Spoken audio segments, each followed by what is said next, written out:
May 1934. Cyrus Rowlett Smith sat in a cramped office in Chicago staring at a map of a country that still preferred the train to the clouds. He was the head of a fractured conglomerate of mail carriers, a business that lost more money than it made, flying primitive biplanes through storms that swallowed pilots whole. Within decades, that ragtag fleet would evolve into the silver-clad titan of the skies, a global hegemon that invented the frequent flyer mile and defined the jet age for an entire planet. But behind the polished aluminum and the iconic eagle logo lies a history of predatory mergers, billions in crushing debt, and a business model that treats human beings like rows on a failing spreadsheet.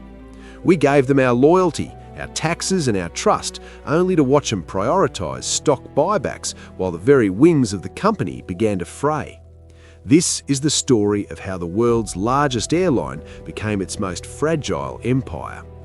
For most of the 20th century, American Airlines was the undisputed gold standard of the industry. Under the iron-fisted leadership of Robert Crandall, the company didn't just fly planes, it revolutionised the mathematics of travel.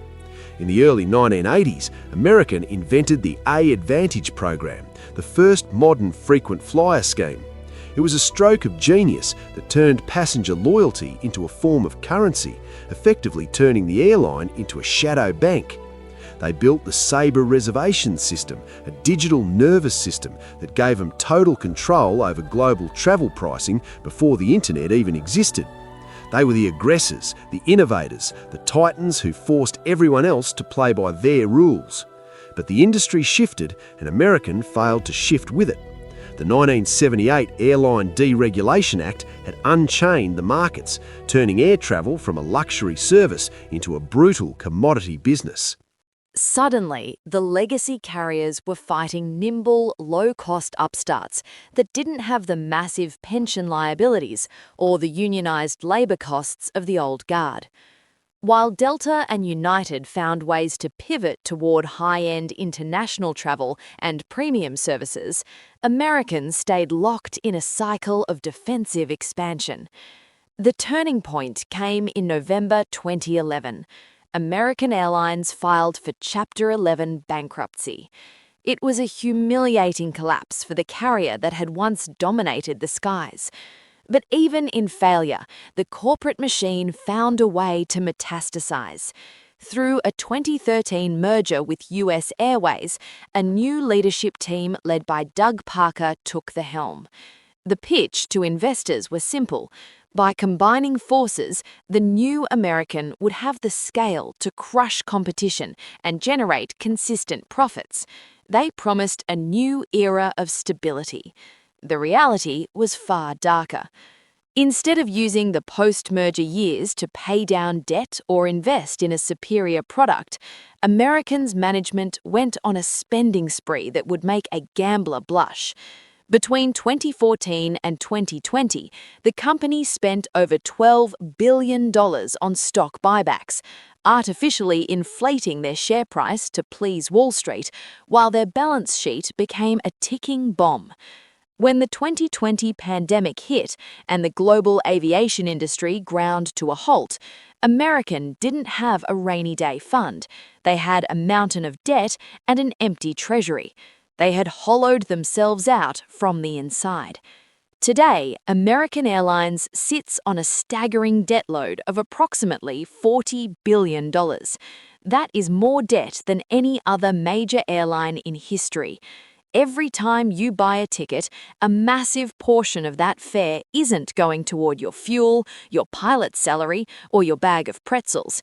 It is going directly to the banks to service the interest on loans taken out years ago to fund those stock buybacks. American isn't just an airline anymore. It's a massive debt servicing engine that happens to fly planes as a side hustle. This debt is the primary reason the airline is struggling to stay profitable, while its rivals, Delta and United, are posting record gains. In the airline business, there are two ways to make real money. You either own the premium corporate traveller or you dominate the international long-haul routes. Delta has successfully branded itself as the premium choice, the Apple of airlines, capturing the high-spending business class. United has built a massive global network that connects the US to every corner of the world. American, meanwhile, is stuck in the middle. They have leaned heavily into a Sunbelt strategy, funneling their traffic through massive hubs in Dallas-Fort Worth, Charlotte and Phoenix. On paper, it looks efficient. In reality, it has turned them into a glorified regional carrier. They are missing out on the high-margin international traffic that is currently booming. While United is flying new Dreamliners to Tokyo and Paris, American is stuck flying narrow-body jets between mid-sized American cities, competing in a race to the bottom with budget carriers like Spirit and Frontier. This lack of identity has created a toxic culture on the ground. The relationship between American's management and its labour unions is a landscape of scorched earth. For years, pilots and flight attendants have felt abandoned by a leadership team that prioritised shareholder returns over operational reliability.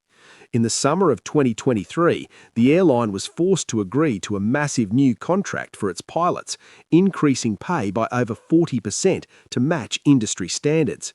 It was a necessary move to keep the planes in the air, but for a company already drowning in debt, it was a body blow to the bottom line. Every dollar that goes to labour is a dollar that can't go to paying down those predatory loans. The operational reality is equally grim. American's fleet is a patchwork of different aircraft types from different eras, a legacy of too many mergers and inconsistent purchasing. This makes maintenance a logistical nightmare and training pilots an expensive hurdle. When a storm hits DFW, the entire house of cards collapses. Because their network is so tightly wound and their margins are so thin, a single afternoon of bad weather in Texas can trigger a week of cancellations across the country. They have built a system with no slack, no mercy, and no margin for error. Then there is the issue of the A-Advantage program itself. In a bizarre twist of corporate fate, the airline's loyalty program is now worth significantly more than the airline. During the dark days of the pandemic, American used the A-Advantage program as collateral to secure billions in government-backed loans. It is the ultimate irony. The thing that keeps people flying with American isn't the quality of the seats or the reliability of the schedule, it's the points they've accumulated, like digital green stamps. If the loyalty program ever lost its value, the airline would cease to exist overnight. Management's latest gamble to save the company is a controversial shift in how they sell tickets. They're aggressively pushing customers to book directly through their website and app, cutting out travel agents and third-party booking sites. They want to own the customer data and avoid paying commissions. It's a move that has alienated to corporate travel departments that provide the airline's most consistent revenue. It's a desperate play for pennies while the dollars are flying out the window in interest payments. As we move further into the 2020s, the headwinds are only getting stronger. Fuel prices are volatile, environmental regulations are tightening, and the cost of new aircraft is skyrocketing. To survive, American needs to be perfect. They need every seat filled, every flight on time, and every gallon of fuel utilized. But perfection is impossible in an industry defined by chaos. The struggle of American Airlines isn't just about bad luck or a global pandemic. It is a cautionary tale of corporate greed and short-term thinking. It is the story of what happens when a legendary American institution is treated like a financial derivative rather than a service. They spent a decade enriching their executives and their shareholders while neglecting the basics of their business. Now the bill has come due and there aren't enough coach seats in the world to pay it off. When you walk through an airport terminal today and see those sleek silver planes with the red, white and blue tails, you are looking at a facade. You are looking at a company that is running as fast as it can just to stay in the same place. The legacy of C.R. Smith's empire has been traded for a cycle of high-interest loans and labour disputes. The great American airline has become a cautionary tale of the American economy. Too big to fail, too burdened to fly, and too distracted by the stock price to remember that their primary job is to get people from point A to point B without a disaster. The silver paint may still shine in the sun, but underneath the metal is fatigued. The pilots are tired, the passengers are frustrated, and the accountants are panicked. As the competition pulls ahead, American remains anchored by the weight of its own mistakes. The question isn't whether they can grow, it's whether they can even survive the next downturn. This is the hollowed-out reality of a corporate giant that forgot how to fly. This is the story of the debt-fueled descent of American Airlines.